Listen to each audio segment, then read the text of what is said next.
Bienvenue dans Global Japan, nous sommes au Sénégal. L'aide japonaise à l'Afrique remonte aux années 50 et s'est encore intensifiée avec la mise en place il y a presque 25 ans de la TICAD, la conférence internationale de Tokyo sur le développement de l'Afrique, initiative dont le but est d'améliorer le processus de développement de ce continent. Je vais vous faire découvrir ce qui a été fait ici depuis plusieurs années le long du fleuve Sénégal, les résultats obtenus bien sûr, mais aussi c'est très important, ce modèle de coopération japonaise en Afrique, il est quasi unique au monde, il est axé sur le transfert de technologies, sur l'enseignement, sur l'accompagnement, objectif performance et autonomie sur le long terme. Regardez. La JICA, l'Agence de coopération internationale du Japon, a mené le long de cette vallée, véritable grenier de production du riz au Sénégal, un vaste plan d'amélioration de la productivité du riz. Exemple ici, près de Podor, 600 exploitants travaillent sur 700 hectares. Avec l'aide d'experts japonais, ils ont complètement réhabilité les ouvrages d'irrigation et peaufiné des techniques de culture plus performantes. Nous avons été formés et nous sommes désormais capables d'effectuer nous-mêmes les réparations sur les canaux. On peut produire beaucoup plus de riz, on peut faire 2 récoltes par an, ce qui était très compliqué avant l'intervention des Japonais.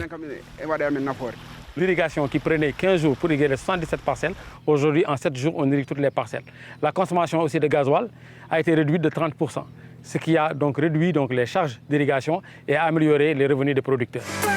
Les taux de rendement sont passés de 4 à 7 tonnes de riz à l'hectare et les revenus des producteurs ont augmenté en moyenne de 20%. Un transfert de technologie rentable donc, mais qui selon le chef de projet japonais sur place, se devait aussi d'être durable.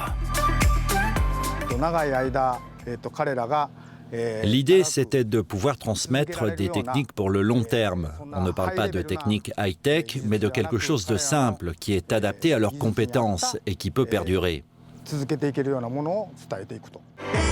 Car la philosophie de la coopération japonaise en Afrique, c'est avant tout celle du partage avec les populations locales pour répondre au mieux aux besoins spécifiques de chaque région.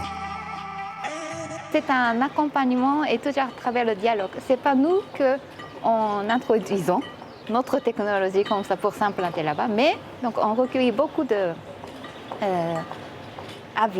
du terrain pour adapter ce que nous avons comme technologie. Les Japonais, ils montrent par la pratique. Et ça, c'est extraordinaire.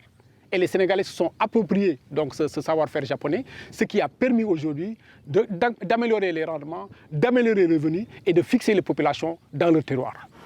Améliorer la productivité, certes, mais également renforcer l'attractivité du riz sénégalais, produit encore largement importé alors que le potentiel est énorme. Pour cela, les Japonais ont fourni de nouveaux équipements pour le triage du riz, comme ici dans cette usine de transformation, outils qui ont permis de valoriser considérablement les différentes variétés.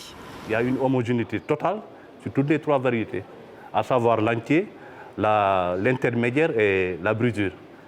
Et on n'a pas besoin de le faire 2 ou 3 fois comme au début. Maintenant, c'est un travail de ligne, quoi.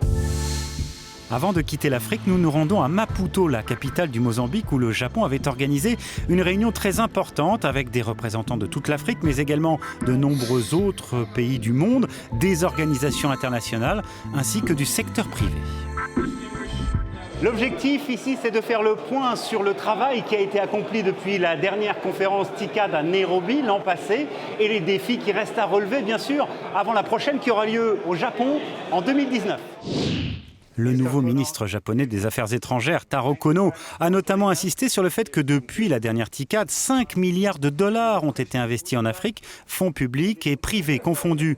Et l'une des manières de favoriser les investissements sur le continent, c'est de le connecter davantage grâce à des infrastructures de qualité. C'est important qu'ici, on ait pu vérifier que ces infrastructures répondent bien aux standards internationaux et qu'elles soient gérées de manière ouverte et transparente.